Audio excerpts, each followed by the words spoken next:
So let us begin with next question, 36. An infinite number of point masses, each equal to m, are placed at x equal to 1, 2, 8, 1, 2, 4, 8, etc., etc. What is the total potential at x equal to 0? What is the total gravitational potential at x equal to 0?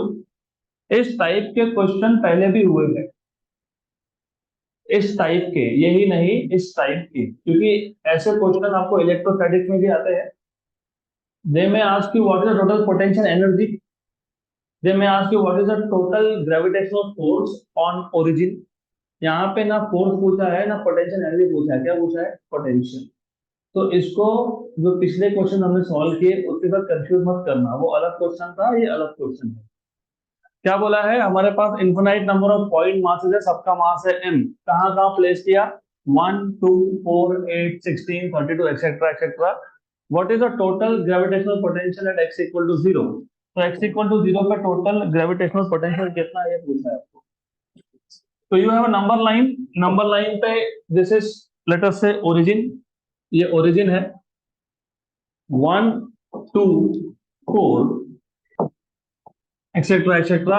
तो 1, 2, 4, 8, 16 यहाँ पे आपके पास मास है m. तो you have mass m, हर जगह पे same mass है. और आपको पूछा है potential at origin. What is the formula for potential due to single mass? -gm/r. ये जनरल फॉर्मूला है. ये एक मास का पोटेंशियल एक गिवन पॉइंट पे. हमारे पास एक मास नहीं है, हमारे पास इनफिनाइट नंबर ऑफ मासेस है. तो अगर टोटल पोटेंशियल निकालना हो, टोटल पोटेंशियल आएगा potential due to first plus second plus third, जितने मासेस होंगे उतने, हर एक में आएगा -gm, क्योंकि -gm हर जगह पे मास सेम था और g हर जगह पे आता है, हर एक में आता है. तो ये सबके लिए कॉमन है. अलग क्या है? What is not same? Distance. तो 1/r1 plus 1/r2 plus 1/r3 and so on. तो जिनको अभी भी नहीं समझा समझ लो. अगर सिंगल मास होता और अगर आपको r डिस्टेंस में पोटेंशियल फाइंड करने के लिए बोला होता तो क्या करते हैं? -gm/r, where m is mass, g is universal constant, gravitational constant, and r is distance of that mass from the point. यहाँ पे हमारे पास एक मास नहीं है, इन्फिनाइट नंबर ऑफ मासेस है. 1, 2, 4, 8, 16, 32 ऐसे लोकेशन पे रखा है. तो टोटल पोटेंशियल ओरिजिन पे फाइंड करना है तो क्या आएगा? टोटल पोटेंशियल क्या आएगा? Potential due to first plus potential due to second plus potential due to third mass etcetera etcetera. सबके पोटेंशियल में क्या कॉमन टर्म आने वाला है? -gm. तो क्या कर लिया हमने? कॉमन निकाल लिया. सेम क्या नहीं है? डिस्टेंस. तो सिर्फ डिस्टेंस चेंज होगा. तो क्या होगा ये? -gm 1/r1. What is r1? What is r1? 1. What is r2? 2. What is r3? 4. उसके बाद 8, 16 एक्सेट्रा एक्सेट्रा. चलने दो. You know what is the term in the bracket? It is a geometric progression with common ratio 1/2. So what is the sum of infinite terms?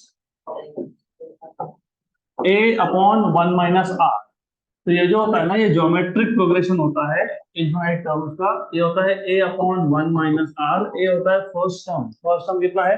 1. 1 upon 1 is 1 और common ratio कितना था? Half. तो 1 upon 1/2 मतलब कितना हो जाएगा? 2. तो ये जो समेशन है इनफाइनाइट टर्म्स का, इसकी वैल्यू क्या आ गई? 2. तो इसकी वैल्यू है 2. It is equal to 2.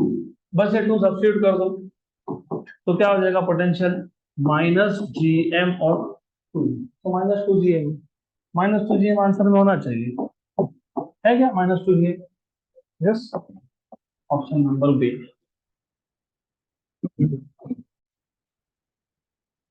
Next question. तो एपी और जीपी आपको पता होना चाहिए. That is assumption that you know arithmetic progression and geometric progression.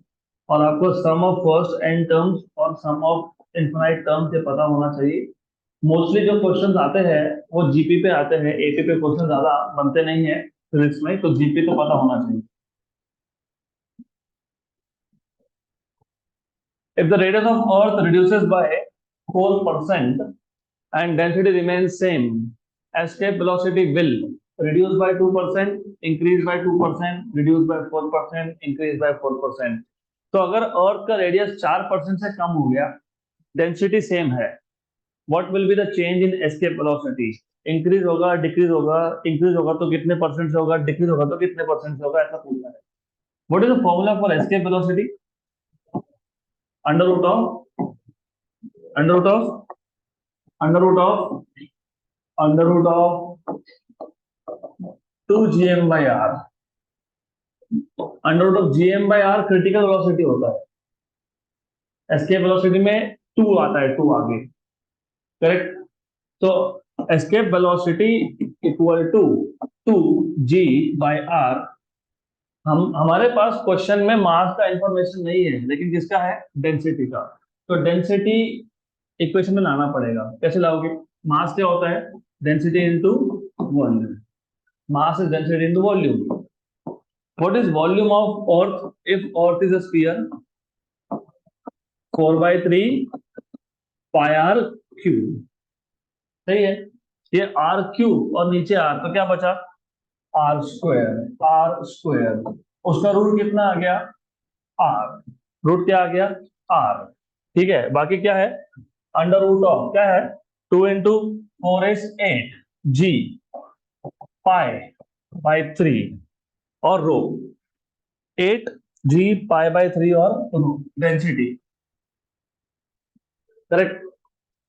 4 8 g pi 3 rho सब कांस्टेंट है, क्योंकि 8 g पाई बाई 3 जो कांस्टेंट था ही, साथ में क्या बोल दिया? डेंसिटी रिमेन सेम, तो डेंसिटी भी क्या है? कांस्टेंट है। तो escape velocity is directly proportional to r. अगर आर कम होगा तो एस्केप वेलोसिटी भी कम होगा, आर बढ़ेगा तो एस्केप वेलोसिटी भी बढ़ेगा। आर जितने परसेंट से कम होगा उतने ही परसेंट से एस्केप वेलोसिटी भी कम होगा।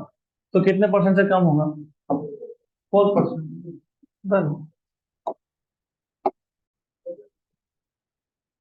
और रिमेंबर ये डायरेक्टली प्रोपोर्शनल आया है इसके लिए, अगर पावर में 2 3 4 कुछ होता तो फिर अगर 2 होता तो क्या करते? अगर यहाँ पे 2 होता तो क्या लिखते? Delta v by v into 100 equal to 2 into delta are by are into 100। उस केस में आंसर क्या आता आपका? 8। अगर यहाँ पे 1/2 होता तो 1/2 होता तो क्या करते? 1/2 मतलब कितना होता? कितना? 2। तो सिर्फ एक पावर पावर 1 था, इसके लिए मैंने डायरेक्टली बोल दिया कि डायरेक्टली प्रोपोर्शनल है, तो जितने परसेंट से आर की वैल्यू कम होगी उतना ही परसेंट से एस के वेलोसिटी की वैल्यू भी कम होगी। This is joke. अगला क्वेश्चन बहुत सिंपल क्वेश्चन है, कुछ करना ही नहीं है। The distance of a planet from sun is 5 times distance between earth and sun. Distance of planet from sun मतलब RP is 5 times distance of Earth from Sun, मतलब 5 times of RE. The time period of planet is, what is time period of Earth? 1 year. What is the relation between time period and distance? T square is proportional to R cube. तो T क्या आएगा? R raised to 3/2. तो time period of planet upon time period of Earth equal to R planet upon R Earth raised to 3/2, क्योंकि directly proportional है। तो TP will be proportional to RP raised to 3/2, T will be proportional to RE raised to 3/2. What is TE की value? 1 year। RP by RE कितना है? RP by RE कितना है? कितना है? RP by RE कितना है? 5। तो 5 raised to 3/2 हो गया। तो time period of planet is 5 raised to 3/2। Year को वहां भेज दो, ईयर में आ गया 5 raised to 3/2 year. Option number A.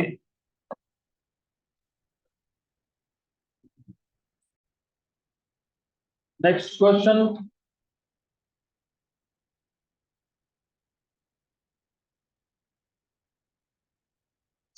Next question.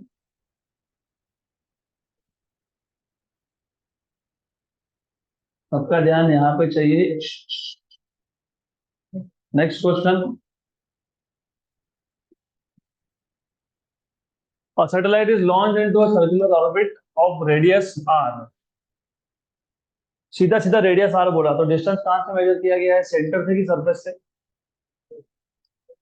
Directly जब रेडियस बोला तो डिस्टेंस कहां से मेजर होता है, सेंटर से। मतलब अर्थ के सेंटर से सैटेलाइट तक का डिस्टेंस जो है दैट इज r.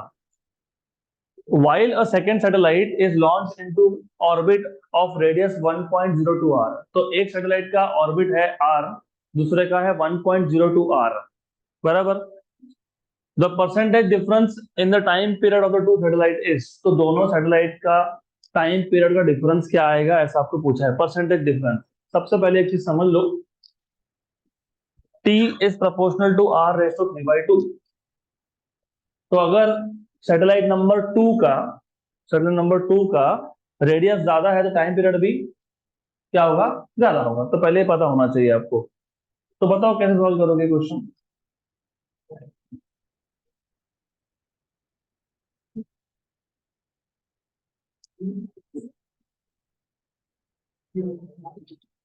बताओ बताओ। अरे उधर क्या देख रहे हो, इधर क्वेश्चन है। तेरा ध्यान किधर है, तेरा क्वेश्चन इधर है।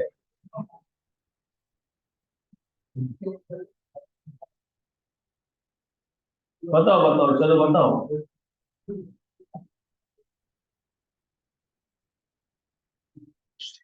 अभी आप बताओ,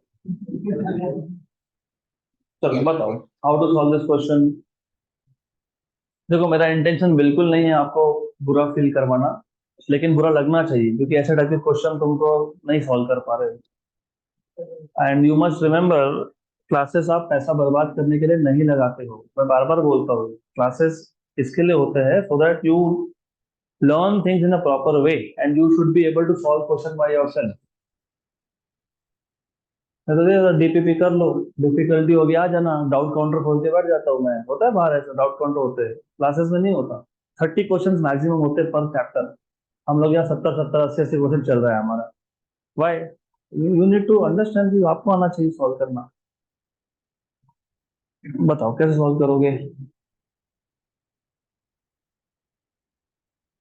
who will tell me how to solve this question.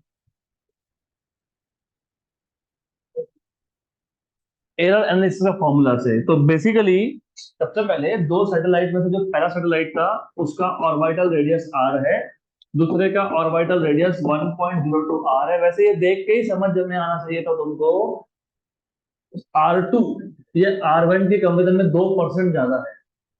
2%, क्यों 2%? इसको मैं ऐसा लिख सकता हूँ क्या, 1 प्लस 0.2 r लिख सकते हैं, 0.02 of course.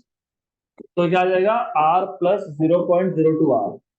You know what is 0.02? 2/100 मतलब 2%। तो वैसे वैल्यू देख के समझ में आ जाना चाहिए था तुमको।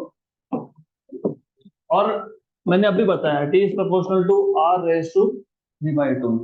तो what will be delta t by t into 100? क्या था फॉर्मूला, पावर। पावर को क्या करते हो, मल्टीप्लाई करते हो। और यहाँ पे क्या लिखोगे, delta are by are into 100।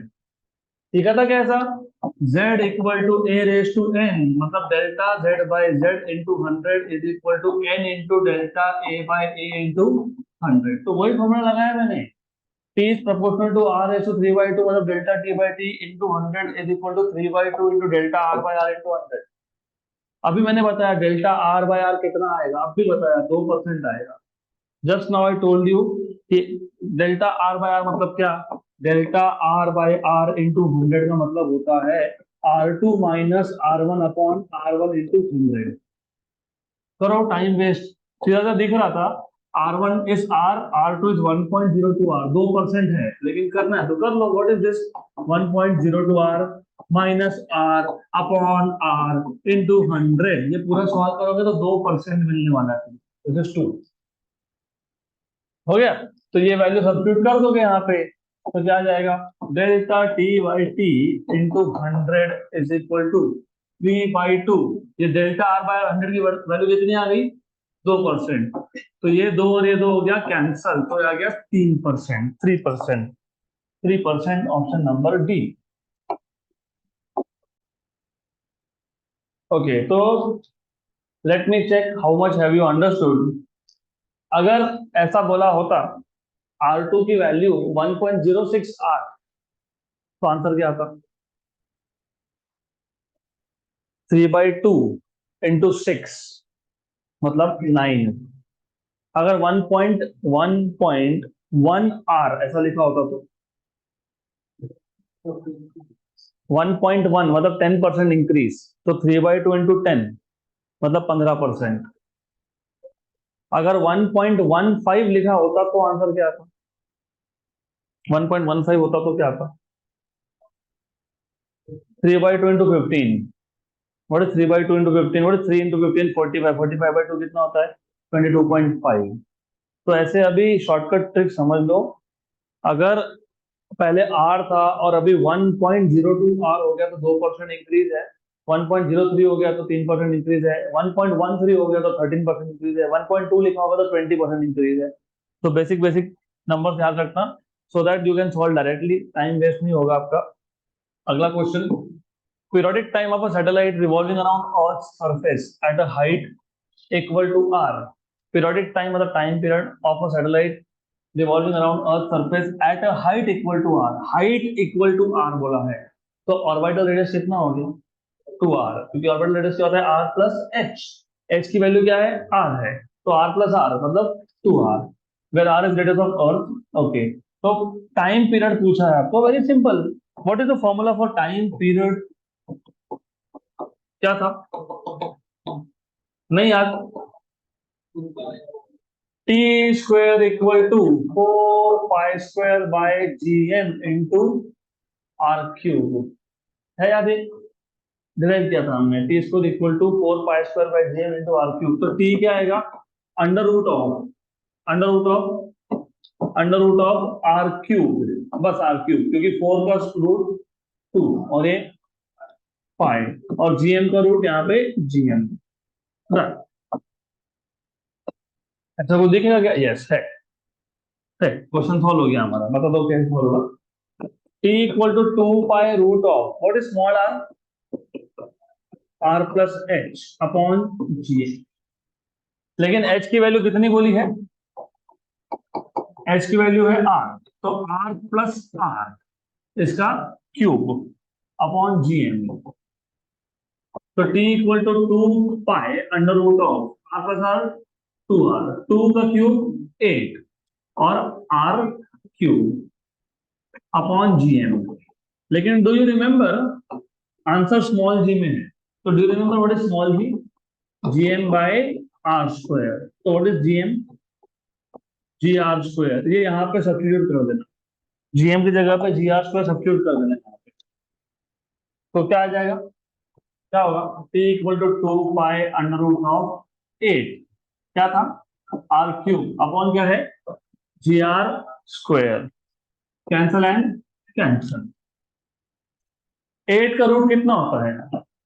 2√2। 8 का रूट कितना होता है?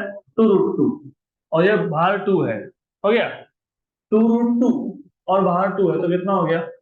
4√2 pi root of are by g. 4√2 pi root of are by g, option number B. Next question,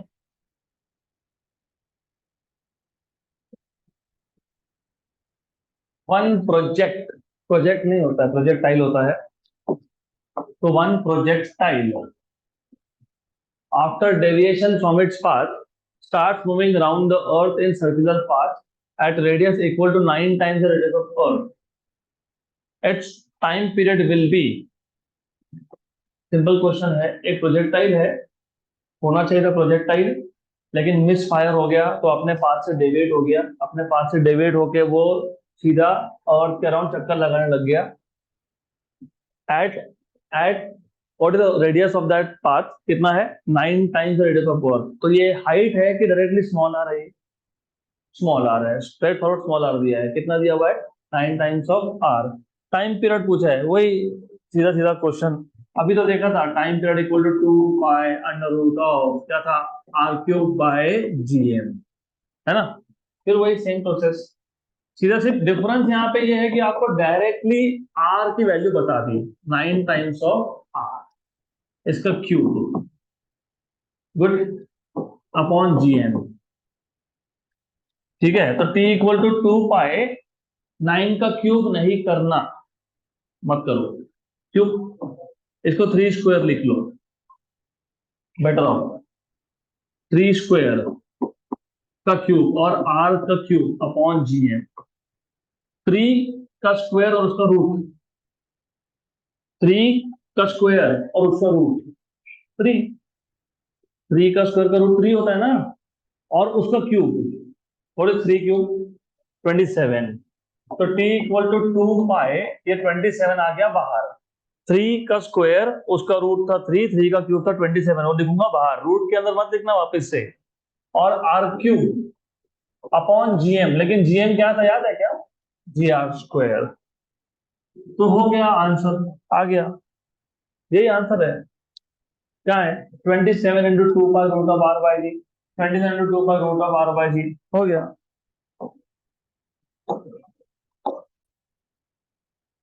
question, अगला क्वेश्चन, अच्छा क्वेश्चन है, good. Four identical masses m are kept at points A, B, C and D. A, B, C and D. तो आपके पास 4 identical masses है, ए, B, सी और D पे रखे हुए हैं। एक्चुअली थोड़ा सा गलत है ये, they should have shown this C point. ये जो सी पॉइंट है ना, ये सी पॉइंट यहाँ दिखाना चाहिए आइडियली स्पीकिंग। देखते हैं, देखते हैं आंसर क्या आता है, उसी वहां होना चाहिए क्योंकि करेक्शन था क्वेश्चन में, as far as I can remember. Let's see, gravitational force on mass at point D, that is body center, is. तो पहले तो ये बताओ, क्वेश्चन समझ में आया? 4 मासेस है ए बी सी डी पे, आपको किससे पूछा है फोर्स? डी पे, सेंटर पे। तो डी पे कौन कौन फोर्स लगाएगा? ए बी और सी। वो टग ऑफ वॉर देखा, tug of war, tug of war में अगर दोनों टीम सेम फोर्स से खींचे तो क्या होता है? नेट फोर्स 0 होता है।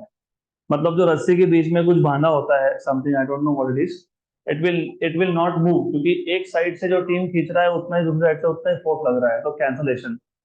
तो यहाँ पे जो डी पे जो मास है, उस पे जितना फोर्स बी लगाएगा उतना ही फोर्स सी लगाएगा, तो बी और सी का फोर्स क्या हो गया? कैंसल हो गया। तो बचा किसका? किसका बचा? ए का। तो total force on D is force on D due to A plus force on D due to B plus force on D due to C. But but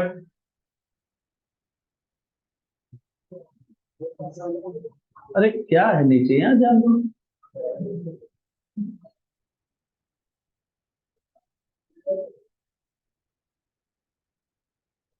Force on D due to B and force on D due to C cancel each other, होगा कि नहीं cancel? क्योंकि they are like tug of war, two teams pulling with equal force from both sides, तो कैंसल हो गया। बचा कौन? कौन बचा? Force on D due to A, या अकेला बचा? तो फाइंड कर लो what is force on D due to A. Force on D due to A क्या होता है? ग्रेविटेशनल फोर्स क्या होता है? जी, m1 m2, मास से तो सब सेम थे, तो m1 m2 मतलब m स्क्वायर अपॉन डिस्टेंस का square. What is the distance of d from a? √3/2a। कैसे फाइंड किया? सबसे पहले यू नीड टू अंडरस्टैंड कि ये a है और ये भी क्या है? a है, और ये कौन बन गया? डायगोनल। और डायगोनल √2a, ये a है, ये a है, तो ये नीचे कौन है मेरे? कौन है वो? √2a, √2 है कि नहीं? हाँ, बेसिक बेसिक ज्योमेट्री बेसिक। ये a है, ये a है, तो ये हाइपोटेनियस है, ए और ए का हाइपोटेन्यूज क्या होता है? √2a। ये कौन है? √2a। ये √2a है, ये ए है। तो अभी आपका फोकस होना चाहिए इस पर्टिकुलर राइट एंगल ट्राइंगल पे। वापस से पाइथागोरस थ्योरम, ए और √2a, तो हाइपोटेन्यूज क्या आएगा? ए स्क्वायर प्लस 2a स्क्वायर मतलब 3a स्क्वायर, उसका रूट मतलब √3a। तो टोटल डिस्टेंस कितना हो जाएगा? √3a। टोटल डिस्टेंस √3a, तो आधा कितना? √3a/2। तो ये डिस्टेंस कितना आ गया? √3a/2। √3a/2, तो जो हमारा r है ना वो ये है √3a/2। तो आर स्क्वायर करोगे, आर स्क्वायर मतलब GM² अपॉन √3a/2 का स्क्वायर, क्या होगा? GM² अपॉन √3 का स्क्वायर 3, a का स्क्वायर a², 2 का स्क्वायर 4, 4 गया ऊपर, तो 4GM²/3a², 4GM²/3a², option number 3। Next question.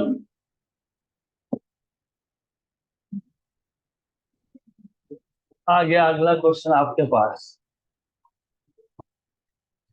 The distance of Neptune and Saturn from Sun are nearly 10 raised to 13 and 10 raised to 12 meter respectively.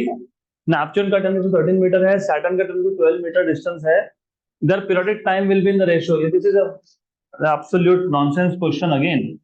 अभी मैंने कितनी बार बताया, what is time period is proportional to, जल्दी बोलो, R⁻3/2। रेशियो पूछा है ना पीरियडिक टाइम्स का, तो time period of Neptune upon time period of Saturn will be equal to, जल्दी बताओ क्या आएगा?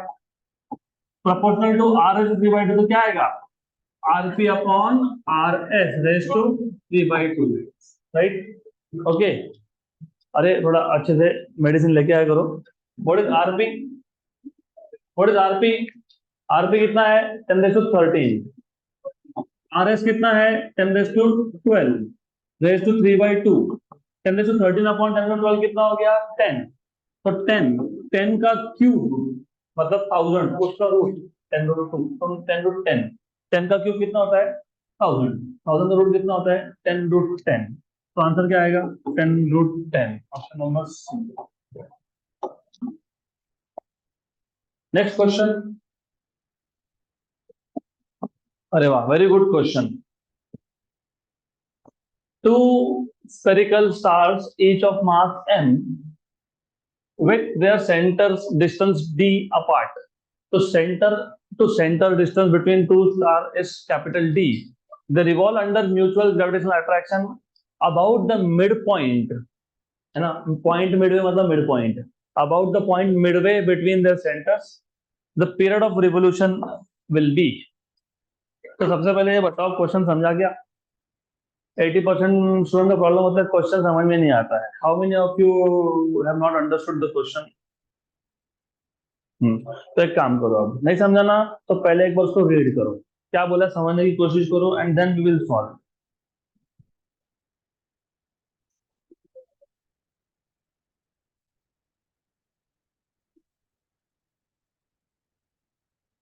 दो स्टार्स है, दोनों का मास कैपिटल एम है, centre to centre distance capital D है, both are revolving around each other under mutual gravitational attraction. मतलब पहला स्टार दूसरे को अट्रैक्ट कर रहा है, दूसरा पहले को अट्रैक्ट कर रहा है। दे आर रिवॉल्विंग, रिवॉल्विंग मतलब performing circular motion about a point which is Midway. तो d/2 और d/2 डिस्टेंस होगा, मतलब रेडियस बन जाएगा d/2। That is what they are telling you. तो आपको पूछा है what is the period of revolution, how do you find out period of revolution in this case?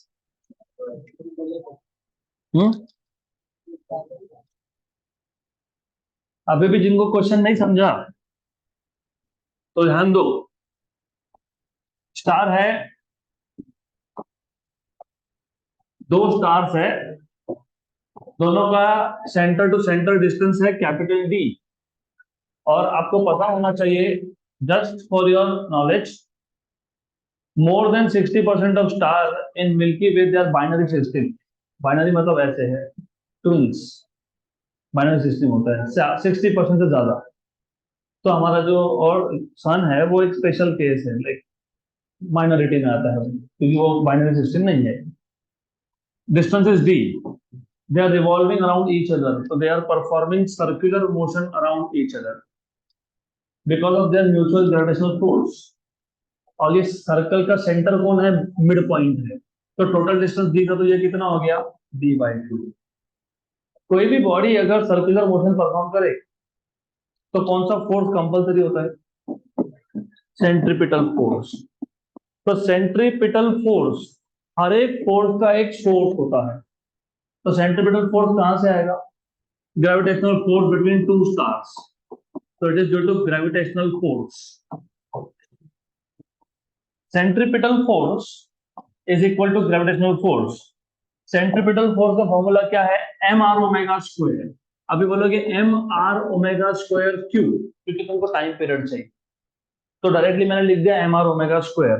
Otherwise I could have written mv square by r, I could have written mv omega, but my interest is in finding out time period, तो वो omega से आएगा। फिर mv omega क्यों नहीं लिखा, यहाँ root दिख रहा है, रूट दिख रहा है, ओमेगा स्क्वायर होगा तो टाइम पीरियड का स्क्वायर होगा, और जब रूट लोगे तो अंडर रूट आएगा, इसके लिए मैंने ओमेगा स्क्वायर लिखा है, M R omega square. What is gravitational force, G, mass of first mass of second, मतलब M square upon upon upon gravitational force किस पे डिपेंड करता है, डिस्टेंस के स्क्वायर पे, तो d/2 स्क्वायर लिखो कि d स्क्वायर लिखो, डी स्क्वायर। ग्रेविटेशनल फोर्स में सेंटर टू सेंटर डिस्टेंस लेना पड़ता है, सर्कुलर मोशन में सेंटर ऑफ द सर्कल से वहां तक का डिस्टेंस लेना पड़ता है, मतलब रेडियस लेना पड़ता है। सेंट्रीपिटल फोर्स में रेडियस लेते हो, ग्रेविटेशनल फोर्स में रेडियस नहीं होता है, सेंटर टू सेंटर होता है, तो वहां पे क्या लिखोगे, डी स्क्वायर। क्या लिखोगे, डी स्क्वायर। कंफ्यूज होना मत, इसलिए मैंने इधर आर लिखा, आर इज रेडियस, तो एक काम करता हूँ ना, इसको आर बोल देता हूँ, और ये टोटल डिस्टेंस कितना है, ये है डी। तो ग्रेविटेशनल फोर्स में होता है एक बॉडी से दूसरे बॉडी तक का डिस्टेंस का स्क्वायर। एम और एम हो गया कैंसिल, ये एम और ये एम गया। व्हाट इज रेडियस, रेडियस कितना है, d/2। ओमेगा मतलब क्या होता है, 2π/t, इसका क्या करेंगे, स्क्वायर करेंगे, gm/d स्क्वायर। हो गया, गुड। तो ऐसा करो, d/2 4π² t² gm/d स्क्वायर। तुमको क्या चाहिए, क्या चाहिए, टी चाहिए ना, तो पहले तो टी को वहां पे लेके जाओ, क्या बनता है फॉर्मूला बताओ, t² इक्वल टू क्या आएगा, जल्दी बोलो, जल्दी बोलो, जल्दी बोलो, 4π²/gm, 4π²/gm, d³/2, d³/2, d³/2।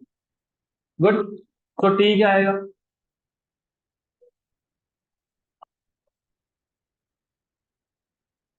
GM का भी रूट होगा, तो d³/2 gm, बराबर। देखो तो ऐसा है क्या, है 2π, 2π, d³, 2gm, 2gm।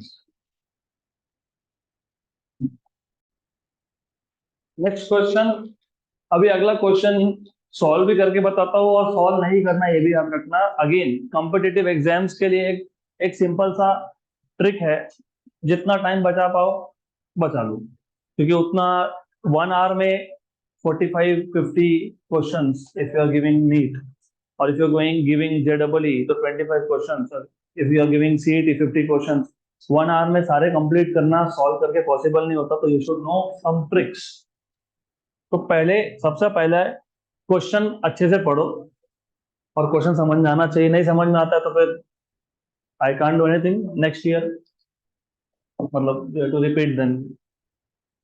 और जियो stationery satellite is revolving around the earth, यहाँ तक तो सबको समझ में आना चाहिए, सैटेलाइट है, जियो स्टेशनरी है, टाइम पीरियड 24 आवर है, यहाँ तो कोई प्रॉब्लम ही नहीं है। To make it escape from earth gravitational field, its velocity must be increased by how much percent, ऐसा क्वेश्चन है। तो क्वेश्चन पहले पूरा अच्छे से समझ लो।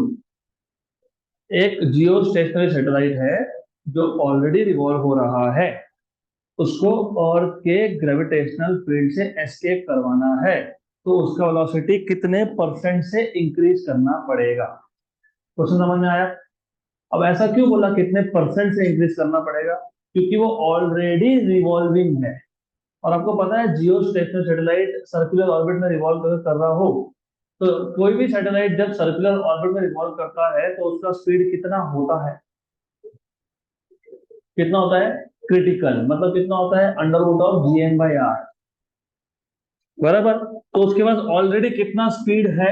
Under root of GM/R।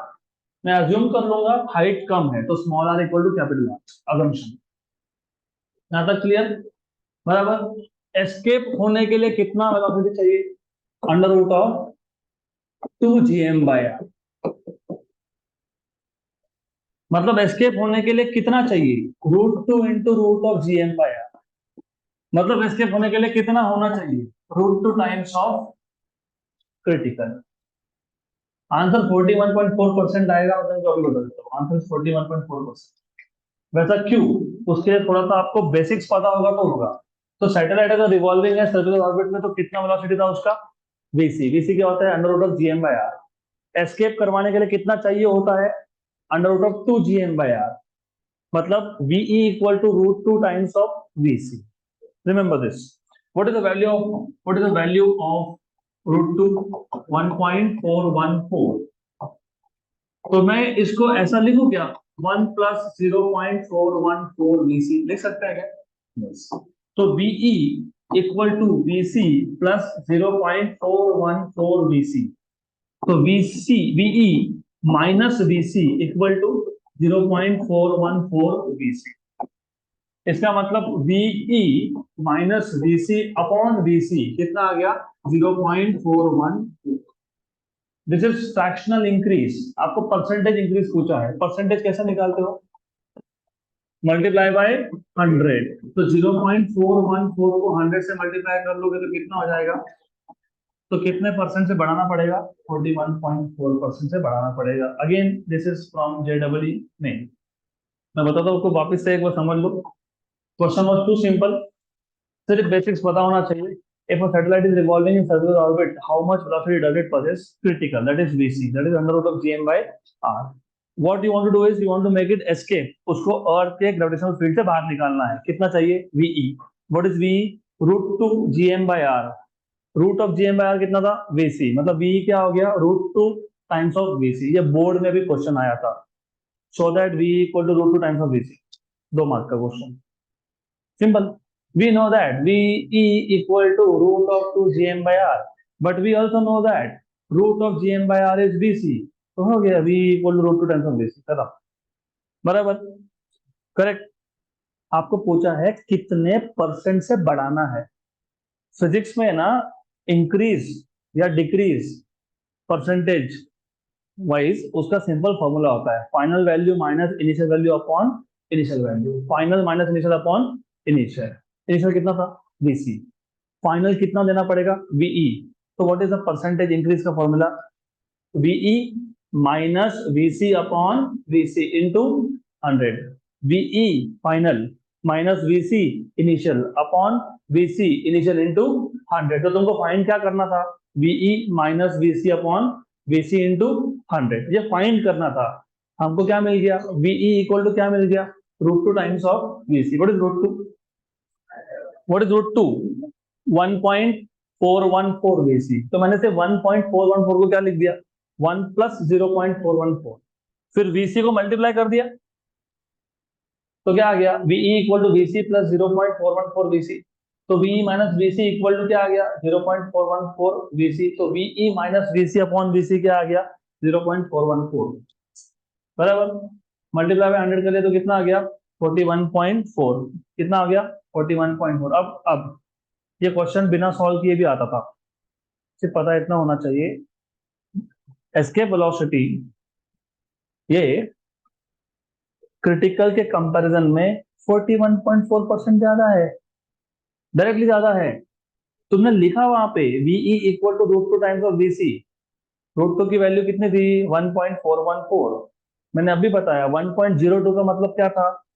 कितना परसेंट ज्यादा? 2%। राइट। 1.2 का मतलब क्या था? 20%। तो 1.414 का मतलब क्या हुआ? 41.4% ज्यादा। तो हो गया, सॉल्व करना ही कहाँ था, डन।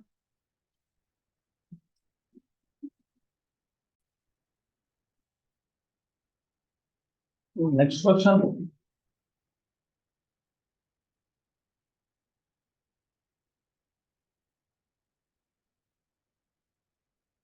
अगला क्वेश्चन।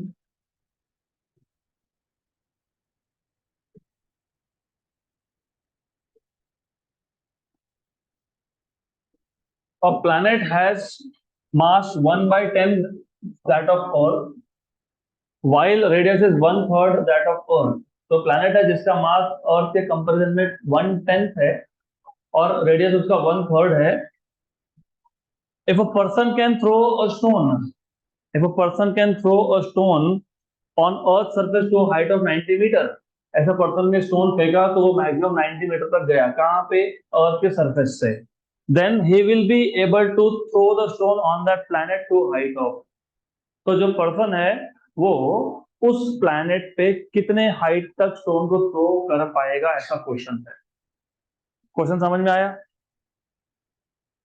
अर्थ और प्लैनेट, प्लैनेट का मास अर्थ के कंपैरिजन में 10 गुना कम है, 1/10 है, और रेडियस 3 गुना कम है, मतलब वन थर्ड है। और पे एक पर्सन ने एक स्टोन को फेंक दिया ऊपर, कहां तक पहुंचा वो, 90 मीटर तक, maximum height, maximum height 90 meter थी।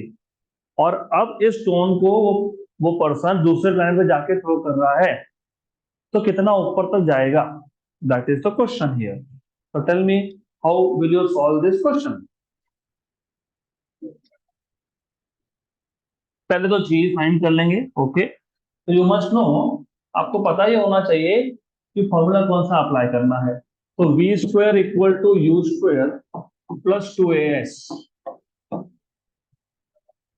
फाइनल वेलोसिटी जीरो होता है क्योंकि मैक्सिमम हाइट पे, मैक्सिमम हाइट पे, मैक्सिमम हाइट वेलोसिटी बन जाता है जीरो। कोई भी चीज मैक्सिमम हाइट पे गई तो speed is zero. You square, और ए की जगह पे लिखोगे -g, क्योंकि रिटार्डेशन का केस है, object is going against gravity. और एस मतलब एच, तो u square equal to 2gh। तो h equal to u square by 2g। तो जब उन्होंने बोला ना कि ये स्टोन को दूसरे प्लेनेट पे जाके थ्रो कर रहा है, तो उनके बोलने का मतलब ये था कि इनिशियल स्पीड सेम है, मतलब जितना स्पीड तुमने अर्थ पे दिया उस स्टोन को ऊपर जाने के लिए, उतना ही उस प्लेनेट पे दिया। तो यू क्या है, कांस्टेंट है। क्या है, यू कांस्टेंट है, टू भी कांस्टेंट है, तो H is inversely proportional to G. तो सबसे पहले ये पता होना चाहिए था। अब if you remember, g itself is gm by r square। क्या होता है ये, gm by r square। g क्या होता है, कांस्टेंट, तो g is proportional to m by r square। तो from one and two, height is inversely proportional to g, height is inversely proportional to g, लेकिन g is proportional to m by r square। height is inversely proportional to g, but g is proportional to m by r square। तो h is proportional to r square by m। So height on that planet upon height of object on earth is proportional to r square है, r square है, तो rp upon r और का square, और inversely proportional to mass है, तो mass of planet upon mass of earth. hp by 90, क्योंकि अर्थ पे 90 मीटर तक गया था, इसके लिए 90। What is rp by re? बोला है, क्या बोला है, radius of planet is one third of earth. तो what is rp by re? 1/3, तो 1/3 का स्क्वायर। और आपको ये भी बताया है, मास of planet is mass of earth by 10। तो what is mass of earth upon mass of planet, 10। तो यहाँ पे क्या आएगा, 10। 1/3 स्क्वायर मतलब 1/9। तो ये आ गया hp अपॉन 90, दिस इज 10 और दिस इज 9, 1 का एंड 10 का। हो गया, हो गया। तो आंसर कितना आएगा, आंसर कितना आएगा, 100 आएगा आंसर, 100। 100 मीटर, 100 मीटर है क्या, नंबर सी। तो अगला क्वेश्चन, मेरे पास घड़ी है, सही टाइम दिखाती है। ओके, तो मुझे पता है कब रुकना है, वाइल स्टॉप। ये सिंपल क्वेश्चन है, ध्यान दोगे तो सिंपल है, नहीं तो गए। Radius of earth is capital R, length of a day is capital T. Length of a day मतलब अर्थ का रोटेशन का period.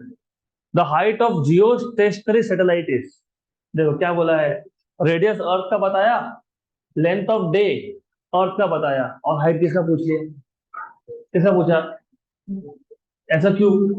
What is the time period of geostationary satellite? Same that as length of the day on earth, बराबर। अब अब हम कब से, मतलब आज, पिछले 1 घंटे से 4 से 5 बार T square equal to 4 pi square by ji M R cube, कितनी बार तो लिख लिया ये। तो आर क्यूब क्या आएगा, क्या आएगा, G M upon 4 pi square into T square, आएगा ना ऐसा। तो आर क्या आएगा, r G M upon 4 pi square T square raise to, cube था तो क्या करोगे, raise to 1 by cube root लोगे। और मैंने तुमको इसकी वैल्यू याद रखने के लिए बोली थी, याद है क्या? 4.21 × 10⁷ मैंने बताया था कि ये वैल्यू याद रखना। अभी जरूरत नहीं है हमको, क्योंकि फॉर्मूला के फॉर्म में सुनना है, लेकिन तुमको बोला था कि ये वैल्यू याद रखना। What is small are? Are plus h equal to G M upon 4 pi square T square raise to 1/3। तो what is h? G M upon 4 pi square T square raise to 1/3 minus r, हो गया। G M by 4 pi square T square, G M by 4 pi square T square 1/3 minus, option number C.